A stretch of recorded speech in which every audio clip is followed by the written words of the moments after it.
Auzubillahiminash-shaytanir-rajim. Bismillahir-Rahmanir-Rahim.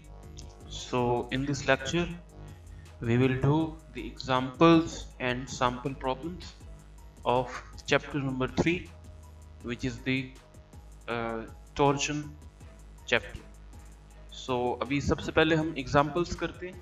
So, इस chapters में आपको 6 example करनी है, जो कि आपकी 3.01, 02, 03, 05, 06 एंड 07, ये आपने 6 एग्जाम्पल्स करनी है। और इस चैप्टर में से आपने जो है वो 4 सैम्पल प्रॉब्लम्स करने हैं, जो कि 3.1, 2, 3 एंड 5। सो सबसे पहले हम स्टार्ट करते हैं एग्जाम्पल नंबर 3.01 से। सो ये आपके पास एक फिगर है जिसमें एक आपके पास हॉलो पाइप है। हॉलो पाइप क्या है? एक साइड से फिक्स्ड है और दूसरी साइड से हम टॉर्क टी अप्लाई कर रहे हैं। सो इसकी length 1.5, inner diameter 40, outer diameter जो है वो 60 mm। सो इसमें हमने फाइंड क्या करना है और हमें डेटा क्या गिवन है वो हम देखते हैं। अ hollow cylindrical steel shaft is 1.4 m long। सो आपके पास लेंथ आ गई 1.5, as inner and outer diameter respectively equal to 40, inner diameter 40 and outer diameter 60 mm। What is the largest torque that can be applied to the shaft if shearing stress is not to exceed 120 megapascal? So सबसे पहले आपका analysis point क्या है? आपको sharing stress की value उसने दे दी है, शेफ्ट के जो डायमीटर है उसकी लेंथ है वो भी गिवन है। आपको क्या करना है, इस टॉर्क की मैक्सिमम वैल्यू जो कि आपका ये पाइप है, जो आपकी शेफ्ट है, ये गिवन है, ये विद स्ट्रेंथ कर सकती है, वो maximum value of torque find करनी। नेक्स्ट क्या है जी? What is the corresponding value of shearing stress in the shaft? So उसकी वजह से आपके पास, आपने टॉर्क फाइंड कर लिया। टॉर्क फाइंड करने के बाद आपके पास जो शेयरिंग स्ट्रेस है शाफ्ट के अंदर, उसकी वैल्यू क्या होगी, जो कि मिनिमम वैल्यू है। सो मिनिमम इसका क्या कॉन्सेप्ट है? ये आपके पास शाफ्ट है, यहाँ से आउटर एंड के ऊपर आपके पास जो शेयरिंग स्ट्रेस है उसकी वैल्यू मैक्सिमम है, लेकिन जो इनर आपके पास डायमीटर है जो कि आपके पास 40 है, सो इस पाइप की, इस शाफ्ट की इनर साइड के ऊपर आपकी जो शेयरिंग स्ट्रेस की वैल्यू है वो मिनिमम होगी। सो हमें पार्ट नंबर बी में क्या करना है, the value of shearing stress eight inner diameter which is 40, वो फाइंड करनी है। सो सबसे पहले हम जो है वो इसका देखते हैं। हमारे पास फॉर्मूला क्या है? Torsion formula of the shaft is given as torque is equal to moment of inertia into shearing stress divided by c। c क्या है आपका? आपकी shaft का जो आपका सेंटर है, क्रॉस सेक्शन एरिया का सेंटर है, वहां से लेकर आउटर एंड की तरफ जो डिस्टेंस है c। सो सबसे पहले हमें j फाइंड करना है, विच is the polar moment of inertia. So j के लिए हमारे पास फॉर्मूला क्या होता है? 1/2 पाई c4। अब आपके पास क्योंकि यहाँ पे शेफ्ट हेलो है, सो 1/2 into pi into outer diameter power 4 minus inner diameter power 4। सो यहाँ पे आपने जो है वो c की वैल्यू, c क्या है? आपके डायमीटर का हाफ है। सो डायमीटर अगर 1.5 है outer, so sorry outer diameter 60 है, सो c की वैल्यू क्या होगी outer, which is 60 divide by half. So C2 की वैल्यू आपके पास जो कि आउटर साइड पे है वो आ जाएगी 30। नेक्स्ट हमारे पास है जी इनर साइड पे। तो इनर साइड पे डायमीटर 40 है, सो 40 का हम हाफ करेंगे, सो ये 0.02। सो 20 मिलीमीटर को अगर हम कन्वर्ट करें मीटर में, तो आपके पास 0.02 ये आपके पास वैल्यू आ जाएगी। सो इसको आप कैलकुलेट करेंगे, सो आपके पास पोलर मोमेंट ऑफ इनर्शिया उसकी वैल्यू आ जाएगी 1.021 10⁻⁻6 मीटर पावर 4। नाउ इस फॉर्मूला पे देखें 3.12 पे आपके पास J की वैल्यू आ गई, टॉ मैक्सिमम गिवन है जिसकी वैल्यू आपके पास कितनी है 120 मेगापास्कल। C की वैल्यू जो है वो आपको गिवन है। अब ये C कौन सा होगा? क्योंकि आपको maximum value of torque find करनी है, तो सी आप क्या लेंगे, आउटर डायमीटर वाला। अगर आपको minimum value of torque find करनी होती तो आप इनर साइड का लेते। अभी हमने क्या करना है, मैक्सिमम लेना है, तो सी आप क्या करेंगे, आउटर साइड का लेंगे। सो सी क्या होगा, आउटर डायमीटर का हाफ। सो इसको आप कैलकुलेट करेंगे तो आपके पास टॉर्क आ जाएगा 44.08 kilo newton into metre. Now अब हमें क्या करना है, टॉर्क की वैल्यू आपके पास आ गई है। सो अभी हमें क्या करना है, ये जो शेयरिंग स्ट्रेस है टॉ मैक्सिमम, इसकी हमने मिनिमम वैल्यू फाइंड करनी है। सो मिनिमम के लिए आप क्या करेंगे, यहां से ये टॉर्क की वैल्यू इसमें पुट करेंगे, जे की वैल्यू आपको ये गिवन है ये पुट करेंगे, सी क्योंकि हमें मिनिमम चाहिए, सो हम इनर डायमीटर का हाफ इसके अंदर सी की वैल्यू पुट करेंगे, जो कि क्या होगी 40 का हाफ 20। सो यहां से आपके पास टॉ मिनिमम आ जाएगा। सो इसका एक तरीका ये है। सेकंड तरीका, आपके पास टॉ मैक्सिमम है, सो C1 over C2 which is the ratio formula, आप इसके जरिए भी फाइंड कर सकते हैं। सो मिनिमम शेयरिंग स्ट्रेस के फाइंड करने के दो तरीके हैं।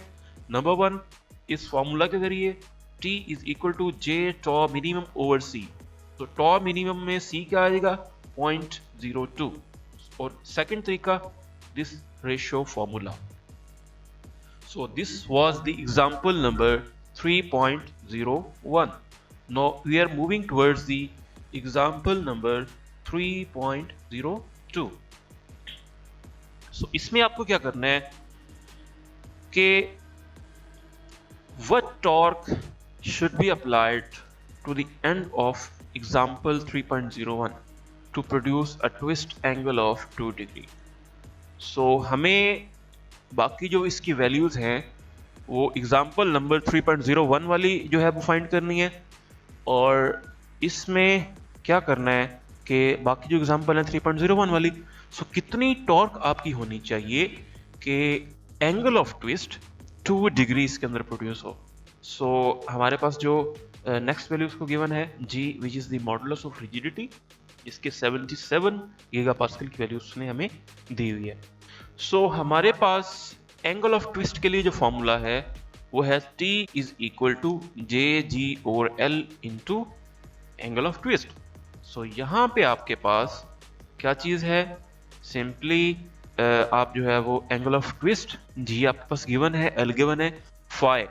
जब भी एंगल को आप किसी भी मैथमेटिकल इक्वेशन में यूज करेंगे, सो आप एंगल को डिग्री से रेडियन में कन्वर्ट करेंगे।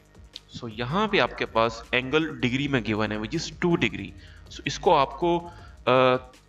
आपको इसको कन्वर्ट करना है रेडियन में।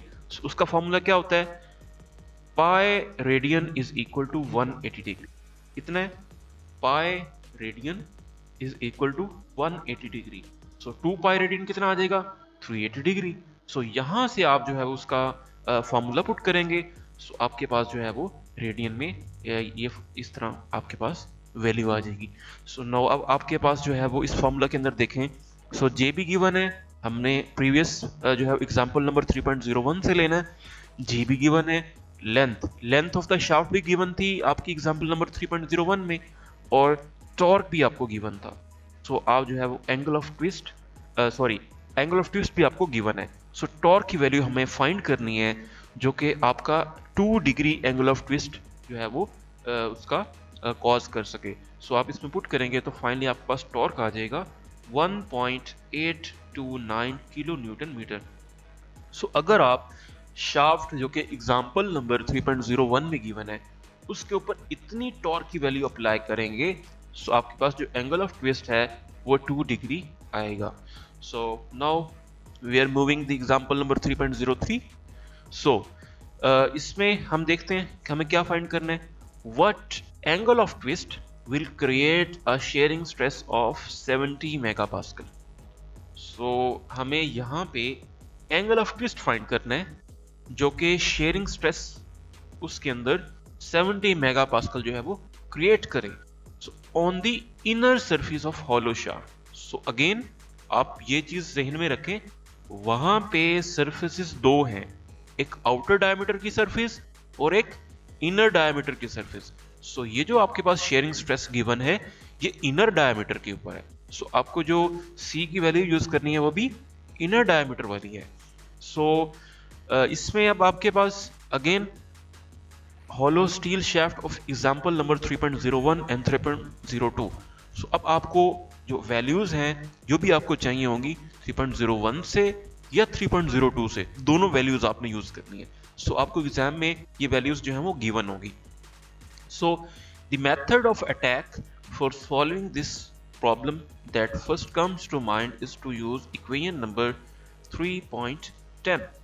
So 3.10 इक्वेशंस क्या थी आपके पास? वो थी कि आपके पास जो रेशो है sharing stress over sharing strain की, वो किसकी इक्वल है? आपके पास modulus of rigidity.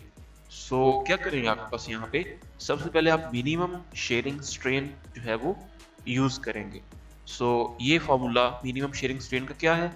Minimum shearing stress जिसकी वैल्यू कितनी है 70 ओवर जी की वैल्यू आपको गिवन है 3.02 में। सो यहाँ पे आप देखेंगे तो आपके पास शेयरिंग स्ट्रेस की वैल्यू आ जाएगी। नेक्स्ट फॉर्मूला हमारे पास क्या है?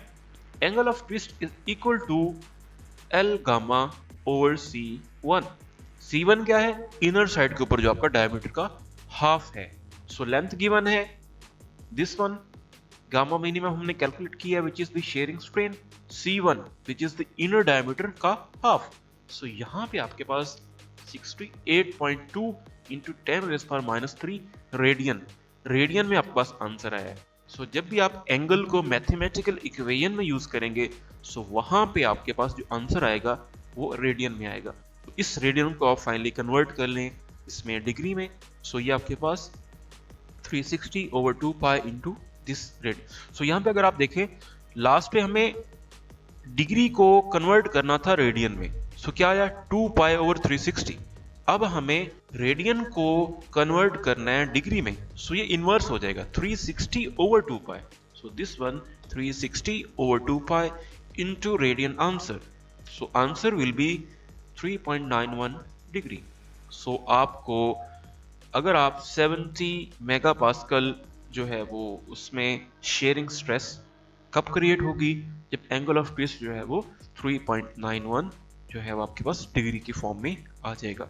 सो now we are moving towards the example number 3.05। So now इसमें क्या गिवन है? ये एग्जांपल मैंने आपकी लेक्चर में भी जो है वो डिस्कस कर दी थी। सो मैं इसको अगेन कर देता हूँ ताकि कोई इश्यू ना रहे। सो इसमें क्या है, आपके पास एक शेफ्ट दोनों साइडों पे फिक्स्ड है।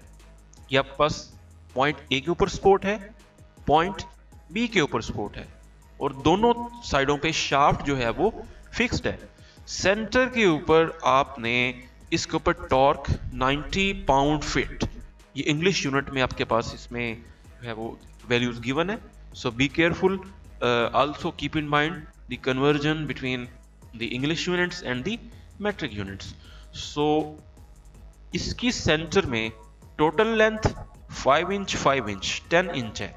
सो हाफ आपकी जो लेफ्ट साइड पे शेफ्ट है वो सॉलिड है, जो राइट साइड पे शेफ्ट है वो हॉलो है। सो सेंटर पे आपने टॉर्क अप्लाई की 90 पाउंड इंटू फीट। नाउ हम देखते हैं कि हमें फाइंड क्या करना है। A circular shaft AB consists of 10 inch long। तो ये आपके पास टोटल आपके पास जो है वो इसकी लेंथ कितनी है 10 inch. 7/8 inch diameter steel cylinder. पूरी शेफ्ट का जो एक्सटर्नल डायमीटर है सॉलिड का भी और होलो पार्ट का भी वो 7.8 इंच डायमीटर में है। Now in which a 5 inch long and 5/8 inch diameter cavity have been drilled. So इसमें जो हाफ आपका 5 इंच है, आउटर तो 7.8 इंच है, लेकिन इनर डायमीटर उसने हमें दे दिया है 5/8 inch. So the shaft is attached to fix support at both end. So दोनों साइडों पे हमारे पास शाफ्ट जो है वो फिक्स्ड है। टॉर्क सेंटर के ऊपर 90 आ गई। Determine the torque exerted on the shaft by each support. So इस टॉर्क की वजह से 90 जो कि पाउंड इंटू फीट है, आपकी स्पोर्ट ए और बी, इसके ऊपर रिएक्शन टॉर्क कितना जनरेट होगा। सो हमें वैल्यूज गिवन है, हमें रिएक्शन टॉर्क की वैल्यू जो है वो फाइंड करनी है। नाउ सबसे पहले इसकी फ्री बॉडी डायग्राम, आपके पास सेंटर पे आपने टॉर्क अप्लाई की which is the counter clockwise, इसकी वजह से आपके दोनों स्पोर्ट के ऊपर क्लॉकवाइज डायरेक्शन में टॉर्क जनरेट होगा, जो कि T A at the A side and torque B at the B side. So अगर आप इसका क्रॉस सेक्शन लें दरमियान में, सो यहाँ पे आपके पास टॉर्क ए जो है, सॉरी सेंटर टॉर्क की वजह से जो सेंटर टॉर्क लेफ्ट वाली साइड पे जिस शैफ्ट के ऊपर टॉर्क एक्सर्ट करेगा वो T1 होगा, और राइट वाली साइड पे शैफ्ट पे जो आपका टॉर्क एक्सर्ट करेगा उसको हम T2 कह देंगे। नाउ अब हमें ये चीज़ तो पता चल गई कि ये जो 90 पाउंड फिट टॉर्क है ये इक्वल है जो आपकी torque at A B, torque at A and torque at B दोनों के सम के, क्योंकि ये सिंपल वन टॉर्क दो रिएक्शन टॉर्क प्रोड्यूस कर रहा है। सो दोनों का सम किसके इक्वल होगा, 90 के। सो ये हमने फर्स्ट लिख दिया, torque at point A plus torque at point B is equal to 90। Now इसकी वजह से, इस टॉर्क की वजह से आपके पास यहां पे जो एंगल ऑफ ट्विस्ट होगा और 2 पॉइंट के ऊपर जो एंगल ऑफ ट्विस्ट होगा, वो दोनों का सम जो है वो टोटल एंगल ऑफ ट्विस्ट के इक्वल होगा। अब क्योंकि हमें पता है कि आपकी शैफ्ट फिक्स्ड है, सो आपकी जो एंगल ऑफ ट्विस्ट है वो भी 0 होगा। सो हम यहाँ पे लिख सकते हैं कि total angle of twist is equal to φ1 plus φ2 is equal to 0। So इसको अगर हम देखें तो हमें पता है कि एंगल ऑफ ट्विस्ट का फॉर्मूला किसके इक्वल होता है, torque length over J into G. So position 1 पे एंगल आपके पास torque sorry angle of twist इतना आएगा, पोजीशन 2 के ऊपर इतना आएगा। नो, दोनों का साइन डिफरेंट है क्योंकि दोनों साइडों पे एंगल ऑफ ट्विस्ट की जो डायरेक्शन है वो डिफरेंट है, तो यहाँ पे हमने वैल्यू जो है वो नेगेटिव कर ली। नाउ इन दोनों पार्ट्स को आप इक्वेट कर लें, सो ये पार्ट आपका नेगेटिव दूसरी साइड पे पॉजिटिव हो जाएगा। सो आप यहाँ से टॉर्क बी की वैल्यू आप फाइंड कर लें, तो ये आपके पास क्या आ जाएगा, torque B is equal to L1J2 over L2J1 into torque at point A. Now so अब आपके पास ये एक फाइनल इक्वेशन आ गई। अब हमें लेंथ 1 गिवन है, लेंथ 2 गिवन है। Now moment of inertia for solid part और moment of inertia for hollow part ये कैलकुलेट कर लें।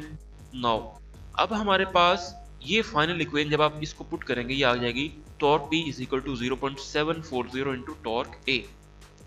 नाउ अब आपके पास एक इक्वेशन ये है, सेकंड इक्वेशन आपके पास ये आ जाएगी, torque A plus torque B is equal to 90। दोनों इक्वेशन को आप सॉल्व करेंगे, सो आपके पास फाइनल आंसर जो है वो ये आ जाएगा, torque A is equal to 57.7 B और torque B is equal to 38.3 pound into feet. So इस तरीके से आपके पास जो अप्लाइड टॉर्क है उसकी वजह से जो रिएक्शन पॉइंट के ऊपर रिएक्शन टॉर्क जनरेट हो रहा है उसकी वैल्यू जो है वो हम फाइंड कर लेंगे। So now we are moving towards the example number 3.06। So 3.06 में हमें क्या फाइंड करना है, what size of shaft should be used for the rotor of 5 HP motor। so ये आपका जो ये एग्जांपल है ये इस पार्ट में से है जो कि आपका डिजाइन ऑफ ट्रांसमिशन शाफ्ट है, जिसमें आपके पास जो है वो पावर का कॉन्सेप्ट आ जाता है। ये भी आपको लेक्चर में जो है वो एक्सप्लेन किया गया है कि ये पावर क्या होती है और इसकी वजह से आपका शाफ्ट के साथ रिलेशन क्या है।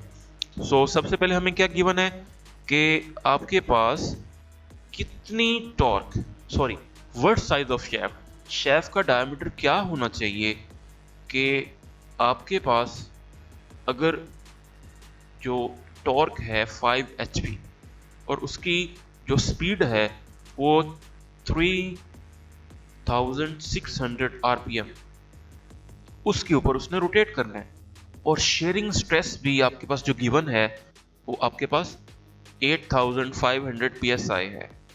सो ये पैरामीटर्स आपके पास गिवन है एक मोटर के पैरामीटर्स गिवन है, जिसमें आपके पास रोटर के ऊपर जो मोटर टॉर्क जनरेट कर रही है वो 5 HP है। सॉरी, मोटर जो पावर जनरेट कर रही है, HP किसका फॉर्मूला होता है?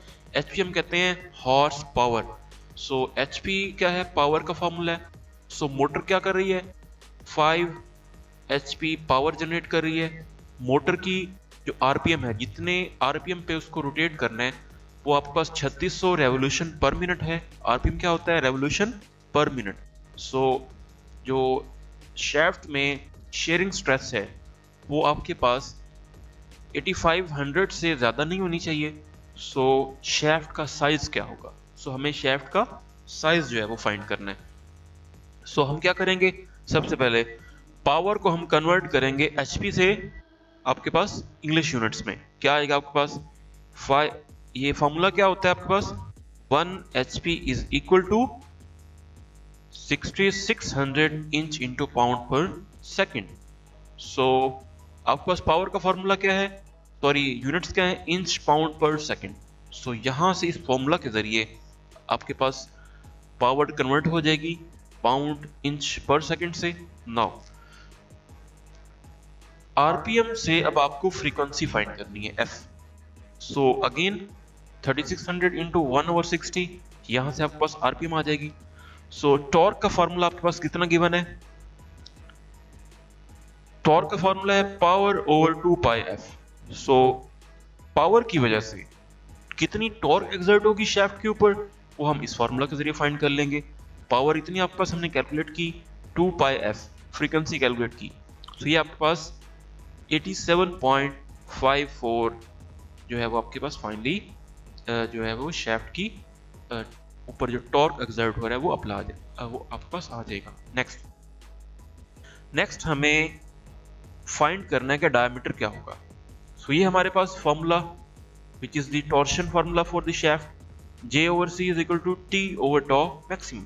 so J की वैल्यू भी गिवन है, T की वैल्यू भी गिवन है, और आपके पास tau maximum की वैल्यू भी गिवन है। तो यहां से सॉरी, J की वैल्यू गिवन नहीं है।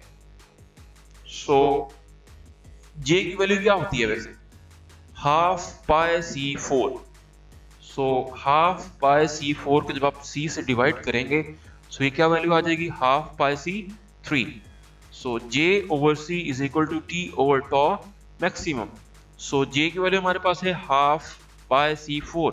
इसको जब आप डिवाइड करेंगे C से, तो C से क्रॉस हो जाएगा, आपके पास लेफ्ट साइड पे क्या बचेगा? हाफ पाई C4। अब लेफ्ट साइड पे क्या रह गया? T over tau maximum. सो टॉर्क आपके पास 87.54 है और टॉ मैक्सिमम 85 है। सो यहाँ पे आपको फाइनल वैल्यू आ जाएगी which is equal to 10.3 into 10 raise power -3 inch cube. यहाँ से आपके पास C की वैल्यू आ जाएगी। नाउ डायमीटर क्या होता है? आपके C which is the radius of shaft, उसका 2 टाइम्स। सो जब आप C को मल्टीप्लाई करेंगे 2 से, सो आपके पास जो शैफ्ट है उसका डायमीटर 0.374 ये आ जाएगा। सो हमें क्या करना है? अगर हम इतने डायमीटर की शैफ्ट यूज करेंगे, तो उसमें शेयरिंग स्ट्रेस जो है वो आपके पास 8500 psi से एक्सीड नहीं होगी।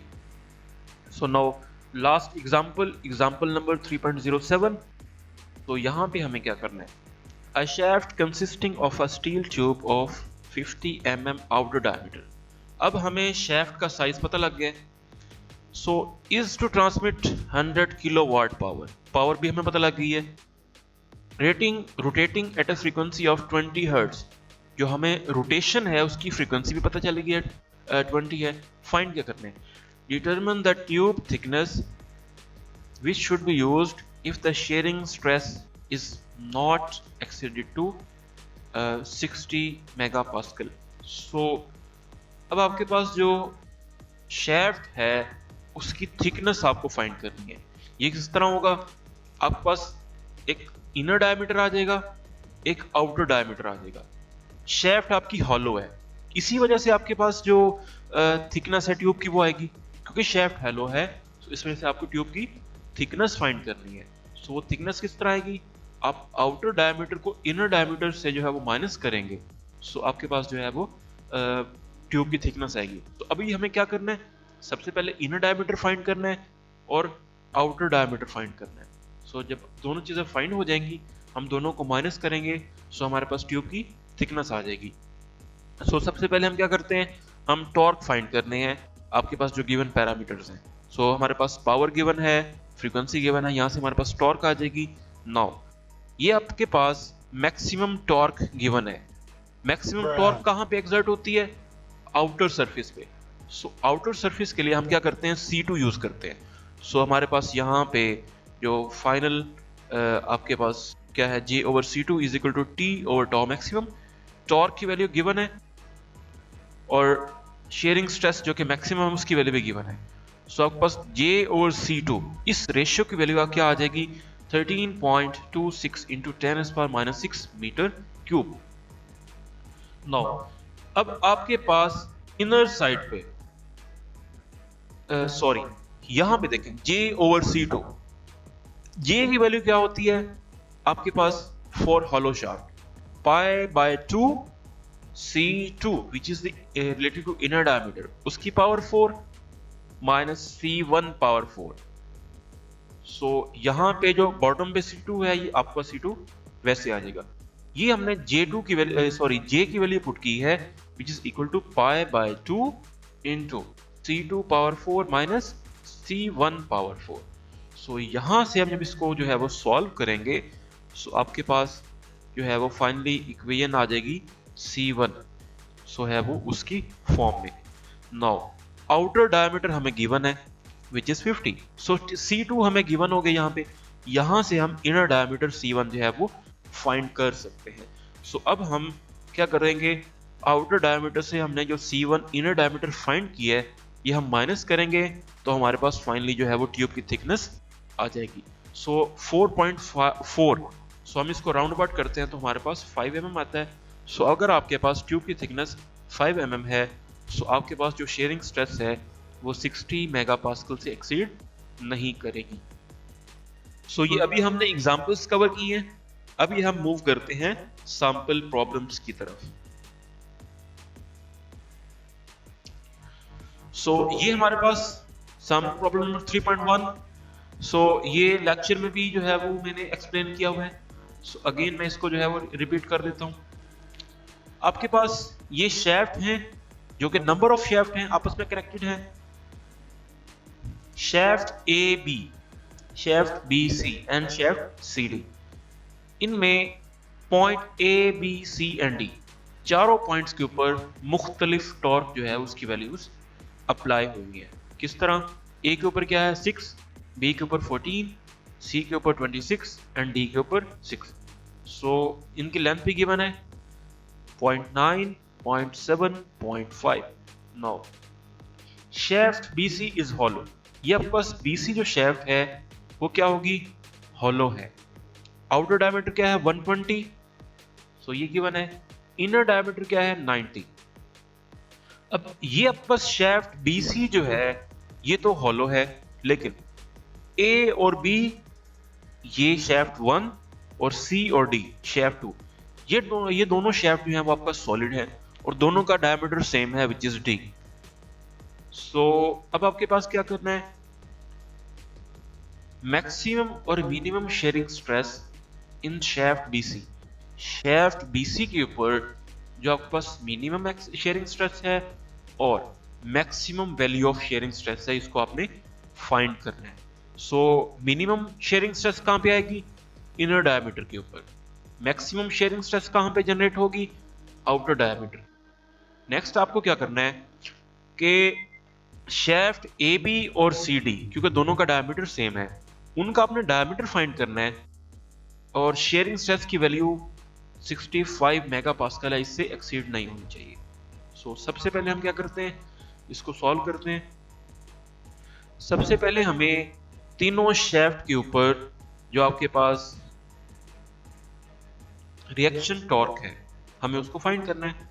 सो सबसे पहले हम शेफ्ट A के ऊपर देखते हैं, इसकी वजह से शेफ्ट AB इसमें torque AB reaction torque generate होगा जिसकी डायरेक्शन अपोजिट होगी टॉर्क A की डायरेक्शन से। सो हम क्या करते हैं, हम इक्वेट कर देते हैं कि sum of torque acting in clockwise direction is equal to sum of torque acting in clockwise direction. So sum of torque should be equal to 0. So 6 minus 3ab. ये माइनस क्यों लिखा है, क्योंकि दोनों की डायरेक्शन जो है वो डिफरेंट है. सो टॉर्क ए बी की वैल्यू आपके पास क्या आ जाएगी 6. नाउ शेफ्ट बीसी के ऊपर आ जाए, शेफ्ट बीसी के ऊपर रिएक्शन टॉर्क टी बीसी आ जाएगा. Now sum of torque acting should be 0. So दो टॉर्क आपके पास काउंटर क्लॉकवाइज में है विच इज 6 प्लस 14, और एक टॉर्क जो कि रिएक्शन टॉर्क है टॉर्क बीसी वो आपके पास क्लॉकवाइज डायरेक्शन में. सो यहाँ से आप दोनों को सम करेंगे. सो आपके पास जो टॉर्क बीसी है वो 20 किलो न्यूटन आ जाएगा. नेक्स्ट, आप जो हॉलो शैफ्ट है उसका आप जो है वो फाइंड करें मोमेंट ऑफ इनर्शिया जे. आपके पास उसकी इनर डायमीटर भी गिवन है, आउटर भी गिवन है, दोनों को हाफ करें तो आपके पास जो है वो C1 और C2 आ जाएगा. सो वहाँ पे आपके पास जो है वो जे की वैल्यू आ जाएगी. नेक्स्ट, अब आपके पास जो है मैक्सिमम शेयरिंग स्ट्रेस जो है वो फाइंड करनी है. सो मैक्सिमम शेयरिंग स्ट्रेस कहाँ पे जनरेट होगी, आपके पास आउटर डायमीटर के ऊपर. सो आप आउटर डायमीटर C2 यूज करेंगे. सो टॉर्क गिवन है आपके पास which is torque at shaft BC, C2 outer diameter of shaft BC and J की वैल्यू आपने फाइंड की हुई है. सो यहाँ पे आपके पास जो है मैक्सिमम टॉर्क की वैल्यू आ जाएगी. नाउ इसी फॉर्मूला में अगर आप C2 की जगह C1 यूज करेंगे सो ये आपके पास minimum value of shearing stress आ जाएगी. तो इसका एक मेथड ये है. सेकंड मेथड जो है वो आप इसको रेशियो फॉर्मूला के जरिए भी कर सकते हैं. ये हमारे पास मेथड शॉर्ट BC का इशू सॉल्व हो गया. अब हमें आना है शेफ्ट AB के ऊपर. अब AB का डायमीटर फाइंड करना है. सो यहाँ पे हमें ये फॉर्मूला अगेन यूज करें. टॉर्क की वैल्यू हमें गिवन है, सॉरी टॉर्क की वैल्यू जो कि शेयरिंग स्ट्रेस है 65 मेगा पास्कल से इसकी वैल्यू एक्सीड नहीं होनी चाहिए. सो यहाँ से जब आप इसको देखेंगे सो ये आपके पास जे की क्या वैल्यू है, जे की वैल्यू आपको पता है पाई बाय 4 C4 होती है. सो यहाँ से आपके पास एक C जो है वो कैंसिल हो जाएगा. सो C क्यूब की वैल्यू आपके पास इतनी आ जाएगी. आपके पास इसकी अंडर पावर 3 लेंगे. सो आपके पास C की वैल्यू ये आ जाएगी. डायमीटर क्या होता है C इंटू 2. सो डायमीटर को आप जो मल्टीप्लाई करेंगे 2C से सो आपके पास जो है वो फाइनल डायमीटर आ जाएगी. Now we are moving sample problem number 3. तो ये आपके पास एक शैफ्ट है जिसका आउटर डायमीटर गिवन है 6, इनर डायमीटर गिवन है 4 और इसकी जो लेंथ है वो हमें गिवन है 8. तो अब हमें क्या जो है वो करना है, the preliminary design of a large shaft connecting a motor to generator calls for the use of hollow shaft which inner diameter and outer diameter of 4 inch and 6 inch respectively. यहाँ तक हमें उसने क्या इन्फॉर्मेशन दी है, हमें एक hollow शेफ्ट use करनी है, मोटर को कनेक्ट करना है हमें जनरेटर के साथ और उसका आउटर डायमीटर उसने हमें दे दिया है 6 इंच और इनर डायमीटर उसने हमें दे दिया है 4 inch. So, knowing that the allowable shearing stress is 20 KSI, now उसने हमें shearing stress की वैल्यू दे दी है torque. Determine the maximum torque that can be transmitted. So सबसे पहले हमें torque की वैल्यू फाइंड करनी है. नेक्स्ट क्या करना है, ये torque की वैल्यू हमें दो तरीके से फाइंड करनी है. Number 1, by the shaft as designed. एक तो हमारे पास जिस तरह शेफ्ट का डिजाइन अवेलेबल है, एक तो हमें इसी शेफ्ट को कंसीडर करना है. सो इसका जो है हमें डिजाइन गिवन है वो किस तरह गिवन है 6 इंच है और इनर डायमीटर 4 इंच है. सो हम क्या करेंगे, यहीं से इसी डिजाइन के मुताबिक टॉर्क जो है वो कैलकुलेट कर लेंगे. सो सबसे पहले हम पार्ट ए को कैलकुलेट करते हैं. सो पार्ट ए के लिए जो आपके पास जे की वैल्यू है वो हम जो है फाइंड करेंगे सबसे पहले pi by 2 C4. So inner diameter की पावर 4 माइनस आउटर डायमीटर की पावर 4. यहाँ पे आप टॉर्शन फार्मूला में वैल्यू पुट करेंगे. टॉर्क की वैल्यू आपको गिवन है, सॉरी टॉप मैक्सिमम की वैल्यू गिवन है, C2 की वैल्यू गिवन है और J की वैल्यू गिवन है. सो यहाँ से आपको जो है वो टॉर्क की वैल्यू जो है वो फाइंड कर लेंगे. नेक्स्ट हमारे पास क्या है, हमें नई शाफ्ट डिजाइन करनी है by solid shaft of same weight. अब आपके पास शेफ्ट का वेट सेम होना चाहिए, लेकिन ये जो अंदर से आपके पास हॉलो है ये भी ना हो। इन शॉर्ट के आपके पास मटेरियल सेम है, लेकिन रिक्वायरमेंट क्या है कि हमारे पास जो है वो शेफ्ट जो है वो सेम, उसकी वेट की सेम है, लेकिन शाफ्ट जो है वो सॉलिड होनी चाहिए। सो अब हम मूव करते हैं शाफ्ट बी में।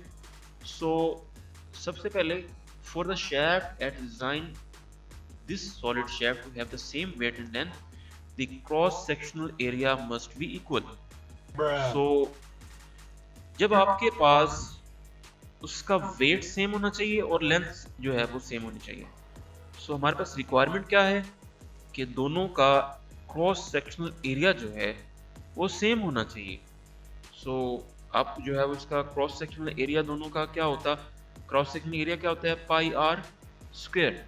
सो इसमें इसका क्रॉस सेक्शनल एरिया क्या आ जाएगा, क्रॉस सेक्शनल एरिया यहाँ पे देखें आपके पास मटेरियल सिर्फ इस आउटर सरफेस पे यूज हुआ है, इसमें मटेरियल किसका यूज हुआ है, होल शेफ्ट में यूज हुआ है। सो यहाँ पे आप जो है वो क्या करेंगे, आउटर डायमीटर और इनर डायमीटर इसकी वैल्यू पुट करेंगे। सो यहाँ पे आपके पास जो शेफ्ट बी है जो कि सॉलिड है उसका डायमीटर C3 आ जाएगा। सो टॉर्क आपके पास गिवन है, आपके पास जो है वो सॉरी आउटर डायमीटर गिवन है, शेयरिंग स्ट्रेस गिवन है, जे की वैल्यू गिवन है, आप जो है उसके ऊपर टॉर्क की वैल्यू फाइंड कर लेंगे। नाउ थर्ड केस में क्या कहते हैं वो, by a hollow shaft of same weight and 8 inch diameter. अब अगेन पहले आपके पास जो आउटर डायमीटर था 6 इंच था, सो आपके पास अब वो कह रहा है कि आउटर डायमीटर क्या होना चाहिए, 8 इंच होना चाहिए। अब आप इनर डायमीटर फाइंड करेंगे सेम वेट को यूज करते हुए। सो यहाँ पर अगेन आपके पास जो क्रॉस सेक्शनल एरिया है, जो कि आपके ये एरिया क्रॉस सेक्शनल किसका है, ये आपके मटेरियल का क्रॉस सेक्शनल एरिया है, हॉलो पार्ट का नहीं है। सो क्या होगा, दोनों का cross sectional area same, first case का ये आ जाएगा, सेकंड का outer diameter minus inner. Outer diameter हमें गिवन है, इनर हम फाइंड करना चाह रहे हैं, सो आउटर की वैल्यू हम यहाँ से फाइंड कर लेंगे। सो इसके कॉरेस्पॉन्डिंग आप क्या करेंगे, जे की वैल्यू फाइंड करेंगे, इसको जब आप इसमें पुट करेंगे सब वैल्यूज को, तो यहाँ पे आपके पास जो है वो फाइनल टॉर्क की वैल्यू आ जाएगी। Now we are moving towards the sample problem number 3.3, so which is at 171। यहाँ पे हमारे पास जो है वो मल्टीपल शाफ्ट गिवन है।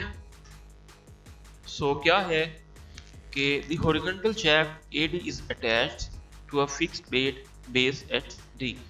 ये shaft D पॉइंट के ऊपर फिक्स्ड है, is subjected to a torque shown। इसमें पॉइंट B के ऊपर 2000 न्यूटन मीटर टॉर्क है, पॉइंट A के ऊपर 250 न्यूटन मीटर जो है वो टॉर्क अप्लाई हुआ है। सो a 44 mm diameter hole has been drilled into portion CD। ये जो आपके पास शेफ्ट है CD, ये हॉलो है, इसका इनर डायमीटर 44 है और आउटर डायमीटर क्या है 60 है। Knowing that the entire shaft is made up of steel, पूरी शेफ्ट का मटेरियल सेम है, सो जी की वैल्यू क्या आएगी उसके लिए 77। Determine the angle of twist at end A, आपको पॉइंट ए के ऊपर एंगल ऑफ ट्विस्ट फाइंड करना। सो अगेन सबसे पहले आप जो है वो क्या करेंगे, रिएक्शन टॉर्क फाइंड करेंगे। सो अगेन ये आपके पास पूरी टॉर्क शेफ्ट है, इसमें कितने सेक्शन है, BC जो कि हॉलो है, CD जो कि अगेन सॉलिड है, और AB जो कि अगेन सॉलिड है। सो अब आप क्या करेंगे, इसमें रिएक्शन टॉर्क फाइंड करेंगे। सबसे पहले शाफ्ट AB के अंदर रिएक्शन टॉर्क फाइंड करें, किस तरह होगा, sum of torque should be equal to 0। So यहाँ पे क्या होगा कि टॉर्क AB में जो आपके पास आउटर साइड पे कितना टॉर्क है 250 माइनस रिएक्शन टॉर्क, माइनस क्यों लिया है, दोनों की डायरेक्शन अपोजिट है। सो टॉर्क AB की वैल्यू आपके पास क्या आ जाएगी 250 into newton metre. Now shaft BC में आप रिएक्शन टॉर्क फाइंड करें। सो यहाँ से आप देखें reaction torque is equal to sum of applied to torque, so 2000 250, यहाँ पे आपके पास रिएक्शन टॉर्क आ जाएगा 250 के ऊपर। नो, अभी क्योंकि सी पॉइंट के ऊपर कोई टॉर्क अप्लाई नहीं हो रहा, सो जो आपके पास बीसी शैफ्ट में रिएक्शन टॉर्क है वो सेम अप्लाई होगा आपकी शैफ्ट डीसी के ऊपर। So torque C D is equal to torque BC. So आपके पास दोनों की टॉर्क की वैल्यू जो है वो सेम है। अब आपके पास शैफ्ट के तीन सेक्शन हैं, एक हॉलो है, एक सॉलिड बिगर डायमीटर के साथ और एक सॉलिड स्मॉल डायमीटर के साथ। तो तीनों के लिए अलग अलग जे की वैल्यू फाइंड कर लें। सो ये आपके पास जो है वो सबसे पहले ए बी के लिए आ जाएगी, ये बी सी के लिए और ये सी डी के लिए। सो अब आपके पास सारे पैरामीटर्स गिवन है। So twist angle at point A, इसका फॉर्मूला क्या आ जाएगा, ये आपके पास फॉर्मूला गिवन है 1/g T L over J for A B, T L over J for B C, T L over J for C D. तो यहाँ पे आप सबकी वैल्यूज पुट करेंगे। सो आपके पास फाइनल जो आंसर आएगा अगेन 0.04 रेडियन आएगा। सो अब ये रेडियन क्यों आया है, कि जब हम एंगल को इक्वेशन में यूज करते हैं सो वहां पे आंसर हमारे पास रेडियन की फॉर्म में आता है। इस रेडियन को आप कन्वर्ट कर लेंगे डिग्री में। So now we are moving towards the last sample problem which is the 3.5। So यहां पे हमारे पास जो है वो कंपाउंड शाफ्ट है। अगेन किस तरह कंपाउंड शाफ्ट है, एक आपके पास ये आउटर शाफ्ट है, इसमें इसके इनर पार्ट पे हमने एक शाफ्ट इंसर्ट की हुई है इनर साइड पे, और एंड के ऊपर हमने डिस्क के साथ दोनों को अटैच किया हुआ है। ये देखिए ये डिस्क है, ये आपके पास आउटर शाफ्ट है, इसके इनर साइड पे एक और शाफ्ट है जो कि जो है वो सॉलिड है। ये आउटर शाफ्ट को और इनर शाफ्ट को हमने इस डिस्क के साथ जो है वो कनेक्ट किया हुआ है। सो क्या होगा, a steel shaft and aluminum tube are connected to a fixed port and to a rigid disc। एक आपके पास स्टील शाफ्ट है और एक जो है वो एल्यूमिनियम ट्यूब है। सो दोनों को हमने फिक्स्ड स्पोर्ट और रिजिड डिस्क के साथ कनेक्ट किया हुआ है। सो ये आपके पास स्पोर्ट फिक्स्ड है और ये एंड पे जो है वो डिस्क है जो कि आपके पास ये शो की गई है, उसके साथ कनेक्ट किया हुआ है। Knowing that the initial stresses are 0, initial stress 0 है, determine the maximum torque T naught that can be applied to the disc if the allowable shearing stress are 120 megapascal for steel। Steel के लिए 120 megapascal है और aluminium के लिए 70। तो यहाँ पे आपको गिवन है कि जो आपका शैफ्ट है वो स्टील की बनी हुई है और जो ट्यूब है वो एल्यूमिनियम की बनी हुई है। सो और अब जी की वैल्यू भी गिवन है। सो अगेन हम जो टॉर्क अप्लाई करेंगे वो हमारे पास गिवन होगा, इक्वल होगा टॉर्क 1 के प्लस टॉर्क 2 के। Applied torque should be equal to torque acting at point at shaft 1 which is the outer and torque 2 which is the inner। Now क्योंकि दोनों के ऊपर टॉर्क जो है वो सेम है टी नॉट, सो दोनों का एंगल ऑफ ट्विस्ट भी सेम होगा। एंगल ऑफ ट्विस्ट आपके पास इसका फॉर्मूला ये होता है। सो यहाँ से आप जब वैल्यूज पुट करेंगे सो टॉर्क टी का रिलेशन आ जाएगा आपके पास टॉर्क 1 के साथ। अब शेयरिंग स्ट्रेस हमें फाइंड करनी है। सबसे पहले एल्यूमिनियम के लिए हमारे पास 70 मेगापास्कल है शेयरिंग स्ट्रेस। सो यहाँ पे हम टॉर्क फाइंड कर लेंगे उसके ऊपर T1। सो यहाँ पे हमारे पास जो है वो हमें पता है कि उसका जो C1 है उसको भी हमें पता है, उसकी J की वैल्यू भी पता है और उसका टॉर्क का वैल्यू जो है हमें भी पता है। सो टॉर्क 1 आ जाएगा आपके पास। टॉर्क 2 उसका रिलेशन हमें ये पता है, इस टॉर्क 1 की वैल्यू को जब आप पुट करेंगे तो टॉर्क 2 आ जाएगा। नाउ अब आपके पास जो स्टील के ऊपर टॉर्क है वो कितना है, आप क्या करेंगे C2 which is the outer diameter of this outer shaft which is the 76। सो जब आप इसको जो है 76 का हाफ करेंगे सो आपके पास जो है वो फाइनल जो है वो ये आंसर आ जाएगा। इसके ऊपर जो है वो आपके पास जो टॉर्क मैक्सिमम टॉर्क की वैल्यू जो कि स्टील के ऊपर है। नेक्स्ट